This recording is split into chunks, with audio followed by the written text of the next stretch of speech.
सभी साथियों का इस वीडियो में स्वागत है। और मैं आपके सामने फिर एक नई वीडियो लेकर आया हूँ। मगर ये जो वीडियो है ये सिर्फ मैं ईसाई समाज को इसको पेश करता हूँ, क्योंकि आज एक ईसाई होने के नाते मैं एक अलग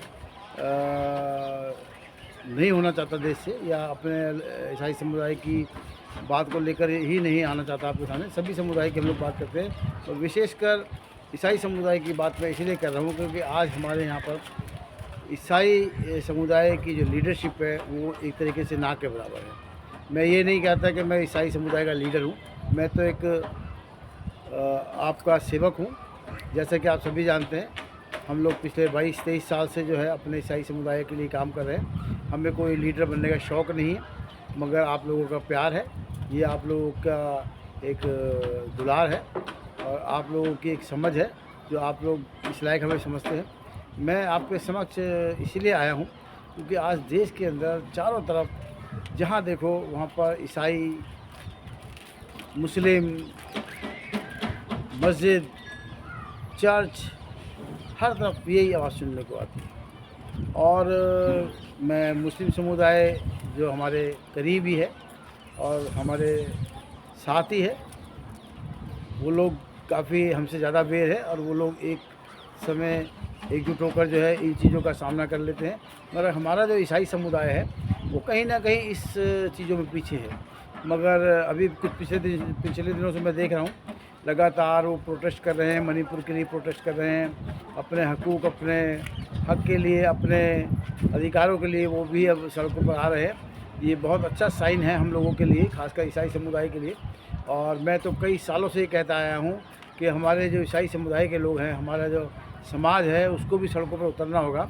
मगर थोड़ा सा मुझे कहने में संकोच भी होता है कि हमारे जो अगुवे हैं वो हमेशा हमें हमारे हौसले को तोड़ते आए हैं। वो कहते हैं नहीं, हमारी ये लड़ाई नहीं है, हम इस लड़ाई को नहीं लड़ेंगे, क्योंकि हमारा जो न्याय है वो प्रभु के हाथों में है। हमारा स्वर्ग का राज्य है, हमें स्वर्गीय राज्य चाहिए, हमें इस धरती पर कोई राज्य नहीं चाहिए। मगर एक बात बहुत अच्छी हुई है कि मैं अपने अगुओं को कोई बुरा नहीं कहना चाहता, वो ठीक है, उनकी जो अपनी एक सोच है, जो समझ है, वो उसके अनुसार वो काम कर रहे हैं। मगर आज एक बहुत अच्छी बात हुई है पिछले लगभग मैं समझ रहा हूँ 2-3 सालों के अंदर कि ईसाई समाज भी सड़कों पर आना शुरू हो गया है। मगर इसके अंदर अगर चर्च भी साथ दे तो मैं कहता हूँ एक बहुत बड़ा रेवोल्यूशन आ सकता है और ईसाई समाज को एक नई दिशा मिल सकती है, जो कि अब होने जा रहा है, हो भी रहा है। और इसके लिए मैं आप उन सभी लोगों का धन्यवाद करता हूँ जो हमारे भाई लोग इस चीज़ों ऐसे प्रोटेस्टों में हिस्सा लेते हैं और उसको बड़ा बनाते हैं। क्योंकि देखिए, कोई भी समाज है, चाहे आप देश के किसी भी समाज की बात कीजिए, सब ने अपने हकूक़ की, अपने अधिकारों की लड़ाई लड़ी है, तभी उनको न्याय मिला है। मगर मैं नॉर्थ इंडिया की बात करूँगा। आज हमारे नॉर्थ इंडिया के अंदर लीडरशिप ईसाइयों की कहीं भी नहीं है और हम पिछले कई सालों से इसकी पुरजोर कोशिश कर रहे हैं कि ईसाई लीडरशिप खड़ी हो। क्योंकि देखिए, स्वर्गीय राज्य जब मिलेगा मिलेगा, मगर जब इस संसार में रहते हैं, संसार में रहते हुए भी हमारे बहुत सारे काम होते हैं जो हमें करने होते हैं। और अब वो समय आ गया है कि हमें उठ के खड़ा होना होगा। और देखिए, मैं ये भी मानता हूँ कि दुआ हमारी पहली प्रायोरिटी है, प्रार्थना हमारी पहली प्रायोरिटी है, मगर इसके साथ साथ हमें अपने हकूक़, अपने हक़, अपने अधिकार, अपने न्याय की बात भी करनी पड़ेगी।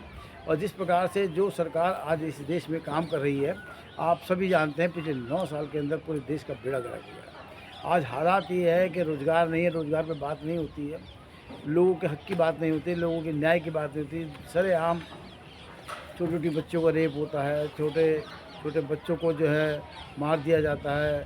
और अभी हाल फिलहाल जैसे आपने देखा, मणिपुर में 2 महिलाओं को नंगा करके, निर्वस्त्र करके उनको घुमाया गया है, उनके संग बदतमीज़ी की गई है।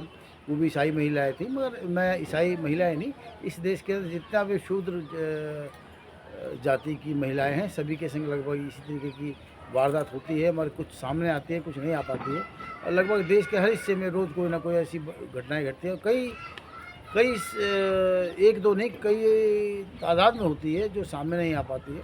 तो अब हम लोगों को इस चीज़ को सोचना होगा। मैं ईसाई समाज से एक अपील करूंगा कि उनके पास वो क्षमता है, वो नेतृत्व करने की क्षमता है, वो देश के अंदर नेतृत्व दे सकते हैं। क्योंकि ईसाई समाज पढ़ा लिखा समाज होता है और सबसे अच्छी बात क्या है, शांति प्रिय, न्याय प्रिय और लोगों के लिए दुआ और उनकी चंगाई के लिए प्रार्थना करने के लिए हमारे यहाँ लोग होते हैं। लोग यहाँ पर हमारे पास हैं तो क्यों नहीं वो देश की सेवा के लिए, देश के विकास के लिए, देश को योगदान देने के लिए अपना काम करें। क्योंकि मैं समझता हूँ अगर अच्छे लोग जहाँ भी होंगे वहाँ अच्छाई ही फैलेगी। एक बात मैं हमेशा से कहता आया हूँ अपने लोगों को कि जब तक हमारे लोग राजनीति में और व्यापार में नहीं आएंगे, खासकर ईसाई समाज की बात कर रहा हूँ, बहुत सारे समाज अपने अपनी जगह पर अपना काम कर रहे हैं और इस क्षेत्र में वो लोग बहुत ज़्यादा आगे हैं, मगर कहीं ना कहीं हम राजनीति और व्यवसाय में पिछड़ गए हैं। और इसका एक सबसे बड़ा कारण ये है कि आज हमारा जो युवा वर्ग है वो पूरी तरीके से बेरोज़गार है और हम लोग एक गलत दिशा की ओर जा रहे हैं कि हर जगह हमें आज पास्टर्स की भरमार देखने को मिलती है। हर घर में एक पास्टर होता है। बड़ी बड़ी सेमिनरी हमने खोली हुई है, बड़े बड़े हम लोग जो है इवेंट्स करते हैं, बड़े बड़े हम जो है आपका कन्वेंशन करते हैं, मगर वहाँ पर कभी ये मुद्दा नहीं उठाया जाता कि हम अपने युवाओं को कैसे रोज़गार दें, उनको कैसे हम सहूलियत दें, उनको कैसे हम जो है इस दौर में जो है व्यवसाय की तरफ लेकर आए। क्योंकि आने वाले समय में नौकरियाँ तो है नहीं, और जब नौकरियाँ नहीं होगी तो आप करेंगे क्या? क्योंकि अब सरकारी नौकरियाँ भी नहीं रही हैं और प्राइवेट नौकरी का तो खैर मैं यही कहूँगा कि आज हमारे नाम से हमें नौकरियाँ भी नहीं मिलती। टैलेंट आज हमें नहीं, पूरे देश से ब्रेन ड्रेन हो रहा है, यूरोप में, अमेरिका में, लैटिन अमेरिका में। क्यों? क्योंकि यहाँ पर वो अपॉर्चुनिटीज़ नहीं रही। और देखिए हर आदमी अगर विदेश जाएगा तो वो पॉसिबल भी नहीं है। हम लोगों को अपने ही देश में रह के अपने देश के योगदान के लिए, अपने देश के विकास के लिए काम करना होगा और इसके लिए हमें चर्चों से तैयारी करनी पड़ेगी। अपने अगुवे जो हमारे जो अगुवे हैं उनको भी इस दिशा में काम करना चाहिए, क्योंकि जब तक ये काम हम लोग नहीं करेंगे हमारे समाज का युवा कहीं बहुत पीछे रह जाएगा और हो चुका है। क्योंकि हमें ये चीज़ें समझ नहीं आ रही है कि आने वाले समय में क्या होने वाला है।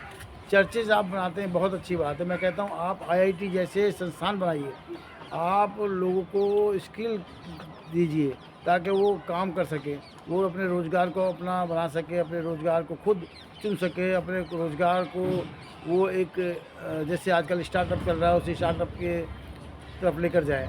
क्योंकि जब तक हमारे यहाँ पर ये सब चीज़ें नहीं होगी हमारा युवा बहुत पीछे है और पीछे हो जाएगा। और चर्चों को, अगुओं को इस बात को समझना चाहिए। मैं ये नहीं कहता आप अपनी इबादत कीजिए, आराधना कीजिए, स्तुति कीजिए, अपने चर्च बनाइए, चर्च प्लांटेशन कीजिए, सब कुछ कीजिए, मगर इसके साथ साथ अपने युवाओं की खुशहाली के लिए, उनके रोज़गार के लिए, उनके व्यवसाय के लिए भी आप बात करें, उनको आगे लेकर आएँ। और सिर्फ यही नहीं कि आप उनको पादरी बनाएं। कितने पादरी आज घर घर में, पादरी पूरे देश के अंदर पादरियों की भरमार हो रखी है। आज बेरोज़गारी इतनी फैली हुई है कि जिसको लगता है कि अब मेरे पास कोई रोज़गार नहीं, वो पादरी बन जाता है।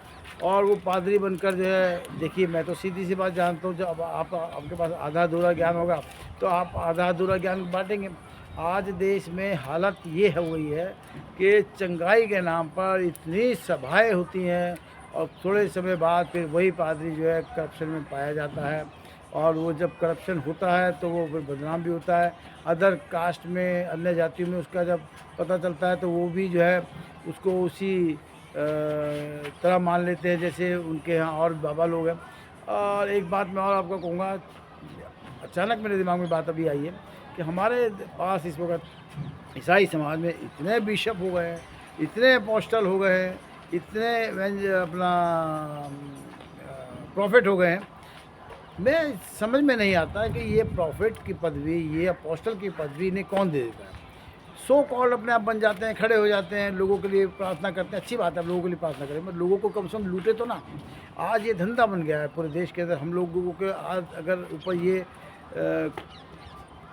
वारदात हो रही है, हम पे लोग जो है हमें गलत जो है बोलते हैं, या हमारे को जो लोग आज कहते हैं कि ये भी जो है वही काम कर रहे हैं जो अदर और लोग काम कर रहे हैं, जादू टोना टोटका। एक पास्टर आता है, एक को हाथ लगाता है, 10 लोग गिर जाते हैं, वो चिल्लाते हैं कि वो दुष्ट आत्मा इसके अंदर है। अरे भाई ये सब चीज़ें छोड़िए, आप उस जगह आइए जहाँ पर आपको काम करना है। आपको काम करना है अपने मसीह समाज के लिए, आपको काम करना अपने युवाओं की बेरोजगारी दूर करने के लिए, आपको काम करना लोगों को शिक्षा देने के लिए। देखिए चर्च खुलना ये आपका अपना एक डिसीजन है, मैं उसके बारे में कुछ नहीं कहूँगा। मैं इतना कहूँगा अगर आप चर्च खोलते हैं तो एक छोटा सा कहीं एक IIT जैसा ITI जैसा, या कहीं किसी को स्किल देने के लिए कोई ऐसी प्रयोगशाला या कोई ऐसी चीज़ बनाइए, कोई शिक्षण संस्थान ऐसा बनाइए जहाँ पर लोगों को हम स्किल करें, उनको कुछ रोज़गार दे सकें, उनको AC मैकेनिक बनाएँ, उनको हम जो है प्लम्बर बनाएँ, उनको हम इलेक्ट्रिशियन बनाएँ। कि आने वाले समय में सभी चीज़ें यही रहेंगी, क्योंकि देखिए जिस तरीके से कॉर्पोरेट बढ़ा है उस तरीके से अब या तो आपको जो है IT की नौकरी मिलेगी या फिर मैकेनिकल नौकरी मिलेगी। मैकेनिकल में हमारे पास तो लोग ही नहीं हैं, स्किल हमारे पास लेबर ही नहीं है। जो स्किल लेबर्स है, आप देख लीजिए, आज मुसलमानों को लोग इतना बुरा कहते हैं, पर मैं कहता हूँ मुसलमान जो लोग हैं बहुत अच्छे लोग हैं। क्यों? वो स्किल लेबर होती है। आज जैसे हमारे कुछ लोग जो सिर्फ नारे लगाते हैं, उन नारों से नारे लगाने वाले आज उतना नहीं कमा पाते जितना एक स्किल मुस्लिम भाई कमाता है। वो सुबह से लेकर शाम तक काम करता है, 1000-1500 की दिहाड़ी बना लेता है। वो जो नारे लगाने वाला अपने घर चले जाता है, नारे लगा के उसको 200-300 रुपये जो है वो जिस भी दल के साथ है वो उसको मिल जाता है। मगर स्किल लेबर जो मुस्लिम भाइयों के पास है, आज वो उनसे बेहतर स्थिति में है। इसी प्रकार हम चाहते हैं कि हमारा भी ईसाई समाज स्किल्ड हो, ताकि उसको जो है मैकेनिकल, इलेक्ट्रिकल ये चीज़ें हम उनको दें, ताकि आने वाले समय में वो अपने पैरों पर खड़े हों और अपने परिवार का पालन पोषण करें, अपनी कलीसियाओं को बेहतर जो है ऑफरिंग कर सके, अपने चर्चों के लिए अच्छा काम कर सके। ये तभी होगा जब हमारा युवा शिक्षित होगा, रोज़गार उसको मिलेगा, तभी जाके हम अपने इस ईसाई समाज को मजबूत बना सकते हैं। हो सकता है मेरी बातें कुछ लोगों को बुरी लगी हो, क्योंकि सभी लोग बोलते हैं कि फिलिप भाई जो है हमेशा जो है हम लोगों को टारगेट करते हैं, खासकर अगुओं को। मैं अगुओं को टारगेट नहीं करता। मैं कहता हूँ अगुओं की सिर्फ यही ड्यूटी नहीं है कि वो सरमन दे या अपने कलीसिया बनाएं। उनकी ड्यूटी ये भी है जो समाज में बेरोजगारी है उसको भी दूर करने के लिए प्रयास करें, अपने बच्चों को शिक्षित करें। आज हमारे यहाँ पर जो शिक्षा का पहले पैमाना था, आज अगर देखा जाए तो ईसाई समाज के अंदर बच्चे 10वीं 12वीं बड़ी मुश्किल से कर पाते हैं। हाँ, हमारी लड़कियां तो आगे है। लड़कियां जो है आज वो पढ़ लिख कर कहीं नर्स बन रही हैं, कहीं डॉक्टर बन रही हैं, कहीं जो है अच्छी IT प्रोफेशंस में हैं। मगर हमारे जो युवा लड़के हैं आज वो सिर्फ झांझ, कंजरी, गिटार, ड्रम, बस वो इतिश्री समझ लेते हैं। चर्च गए, वापस 2-3 घंटे की आराधना स्तुति हुई, उन्होंने वहाँ पर जो है अपना ये सब म्यूजिकल इंस्ट्रूमेंट बनाया, बजाया और उसके बाद वो अपने घर आ गए। तो कहने का मतलब ये है कि जब तक हम अपने युवाओं को मजबूत नहीं करेंगे, ना तो कलीसिया मजबूत होगी, ना समाज मजबूत होगा, ना देश मजबूत होगा। इस देश की मजबूती के लिए हम लोगों को सबको मिलकर काम करना होगा। और आप लोगों को मेरी बातें बहुत बुरी लगती हैं, मैं जानता हूँ। और मैं ये भी जानता हूँ कि मेरी इस वीडियो को देखकर बहुत से लोग जो है बहुत से प्रश्न उठाएंगे, मगर मैं उनकी परवाह नहीं करता, क्योंकि मुझे अपने देश के, अपने समाज के युवाओं की फ़िक्र है। क्योंकि धर्म एक अलग चीज़ है, मगर जो हमारा युवा है, जो हमारी कौम है, जो हमारा समाज है, जब तक वो खुशहाल नहीं बनेगा, हमारा समाज खुशहाल नहीं बन सकता। तो आप लोगों से मेरी विनती है कि आप धार्मिक कार्यों में भी अपनी रुचि रखें, और इसके साथ साथ जो है अपने युवा, अपनी समाज, अपनी कौम के लिए भी कार्य करें, ताकि वो मजबूत हो और कौम को मजबूत करे। धन्यवाद।